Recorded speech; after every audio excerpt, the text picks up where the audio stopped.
हाल ही में काफी बड़े बैंकों का नाम सामने आया है जहां पर एफडी के फ्रॉड की बात करें, स्कैम की बात करें या साइबर रैकेट की बात करें।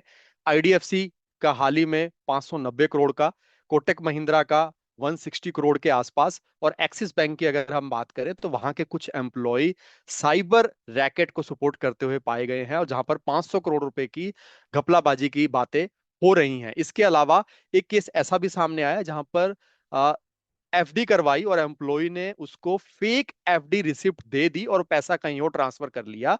तो इस समय सबसे ज्यादा दुविधा लोगों के माइंड में यह है कि कौन सा बैंक सिक्योर है, कहां पर आपको पैसा रखना चाहिए, और इसके अलावा कितना पैसा आपका सिक्योर है अगर बैंक डिफॉल्ट कर जाता है, और किन बारीकियों का आपको ध्यान रखना चाहिए अगर आप एफडी करवाने बैंक में जा रहे हैं।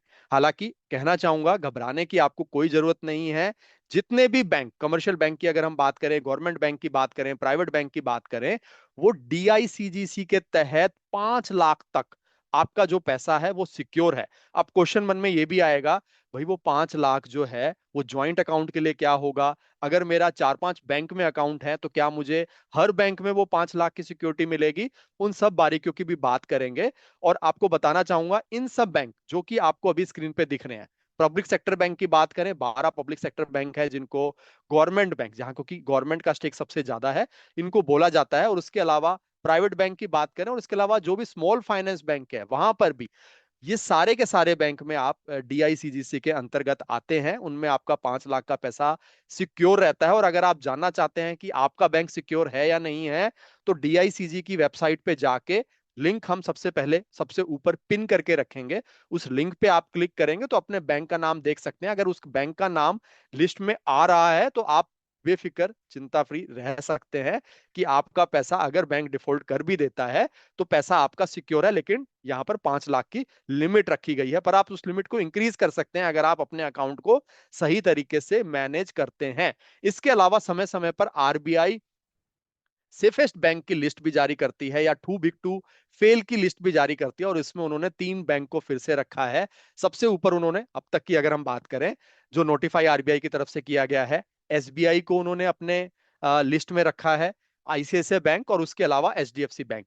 ये 3 बैंक हैं जिनके लिए एक्स्ट्रा निगरानी रखी जाती है, कुछ पैसा एक्स्ट्रा रखा जाता है आरबीआई के पास, और इन बैंक को टू बिग टू फेल की कैटेगरी में रखा गया है। इसका मतलब यह है कि अगर ये बैंक किसी कारणवश फेल होते हैं तो आरबीआई एक्शन में आएगा, क्योंकि ये इकोनॉमी को डायरेक्ट इंपैक्ट करते हैं और काफी लोगों का अकाउंट भी है। हालांकि हम एक अलग वीडियो ले आएंगे कि आपके पास कितने अकाउंट होने चाहिए ताकि आपको किसी तरीके से कोई परेशानी ना हो, जहां पर आपको ब्याज भी ज्यादा मिले, आपको सिक्योरिटी भी मिले, और आपके जो निवेश रहते हैं या होम लोन रहता है उसके लिए आपको अकाउंट के लिए क्या करना चाहिए, वो सब बारीकियों के बारे में डिस्कस करेंगे। और अगर आपको लिस्ट में आपके बैंक का नाम नहीं मिल रहा है, या जानना चाहते हैं कि आपका बैंक सेफ है या नहीं है, तो कमेंट सेक्शन में अपने बैंक का नाम लिखें। टीम आपको रिप्लाई करके बता देगी कि वो डीआईसीजीसी के अंतर्गत आती है या नहीं आती है। तो अब तक को बातें थी कि कौन कौन से बैंक सिक्योर हैं। अब बात कर लेते हैं कि अगर आप अपना पैसा बैंक में रखते हैं तो किस तरीके से 5 लाख की लिमिट को आप इंक्रीज कर सकते हैं। और उसके बाद बात करेंगे एफडी कराते वक्त 3-4 कौन सी बातें हैं जिनको आपको ध्यान रखना चाहिए। सबसे पहले, अगर आपका इंडिविजुअल अकाउंट है मल्टीपल बैंक में, जैसे अगर हम बात करें कि आपका ए बी सी 3 बैंक में आपका अकाउंट है, तो उस केस में तीनों बैंक में आपको 5-5 लाख, मतलब 5 लाख रुपए ए बैंक में, 5 लाख रुपए बी बैंक में, और 5 लाख रुपए सी बैंक में आपको डीआईसीजीसी के तहत इंश्योरेंस मिलेगा, क्योंकि वो हर बैंक के लिए एप्लीकेबल होता है। उसके अलावा अगर आप इंडिविजुअल अकाउंट खोलते हैं, अगर आप अपने बेटे के साथ जो कि माइनर है एज ए गार्जियन अकाउंट खोलते हैं, तो उसका अलग से आपको 5 लाख रुपए मिलता है। और अगर आप ज्वाइंट अकाउंट खोलते हैं, जैसे आप और आपकी वाइफ दोनों लोग ज्वाइंट अकाउंट खोलते हैं और आपका उसी बैंक में एज ए इंडिविजुअल अकाउंट भी है, तो इंडिविजुअल अकाउंट के लिए 5 लाख, ज्वाइंट अकाउंट के लिए 5 लाख, और वाइफ के लिए 5 लाख। तो इस तरीके से आपको 15 लाख का इंश्योरेंस प्रदान हो जाता है। तो ज्वाइंट अकाउंट आपके लिए बेटर रहता है, इंडिविजुअल अकाउंट भी आप खोल सकते हैं। इस तरीके से आप अपने 5 लाख की लिमिट को थोड़ा बेहतर कर सकते हैं। और दूसरी ध्यान रखने वाली बात है कि पर पैन नंबर यहां पर आपको इंश्योरेंस प्रदान होता है। ज्वाइंट अकाउंट के लिए इसको अलग से माना गया है, तो वहां पर आपको अलग से इंश्योरेंस मिल जाता है। अब बात कर लेते हैं कि अगर आप एफडी करवाने जा रहे हैं तो आपको क्या ध्यान रखना है। सबसे बड़ी बात, जब भी एफडी करवाएं, सबसे पहले जैसे ही घर आए जैसे ही आपको एफडी रिसिप्ट मिलती है तो अगले दिन कस्टमर केयर में फोन करके, जो कि टोल फ्री नंबर होता है, वहां पर आप जरूर चेक करें कि क्या आपकी एफडी बुक हो गई है, आपके अकाउंट में कितना पैसा है। आजकल तो एसएमएस के द्वारा या व्हाट्सएप के द्वारा भी आप चेक कर सकते हैं कि आपके बैंक में कितना बैलेंस है। ट्राई करें कि आप ऑनलाइन बैंकिंग को यूज करें और वहां से आप अपनी एफडी बुक कराएं।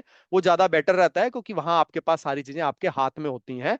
और जितनी भी आपके पास ईमेल आती हैं बैंक से या स्टेटमेंट आती है, तो मंथली अपनी बैंक स्टेटमेंट को जरूर देखें, एफडी को संभाल के रखें। ओटीपी किसी से शेयर नहीं करें। अगर आपको बैंक एम्प्लॉय भी कहता है कि मुझे आप ओटीपी दे दीजिए, तो तुरंत मना कर दें कि हम ओटीपी आपको नहीं देंगे। आपको अगर चाहिए तो आप हमसे फिजिकल फॉर्म भरवा लें और उसकी रिसिप्ट जरूर लें।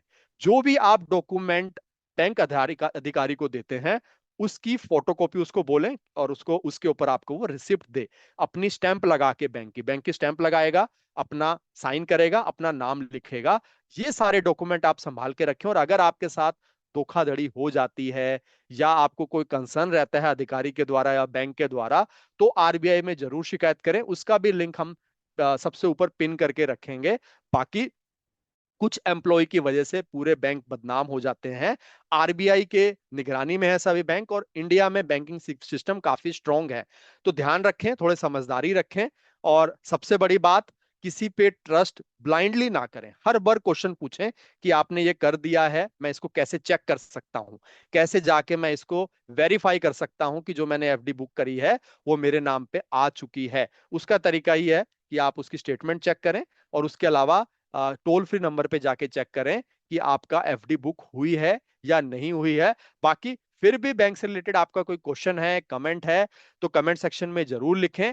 ट्राई करेंगे आपको उनका फायदा पहुंचाया जाए, उनके रिप्लाई किए जाएं। बाकी आज का वीडियो हम यहीं खत्म करते हैं। आपका दिन शुभ रहे। थैंक यू, धन्यवाद।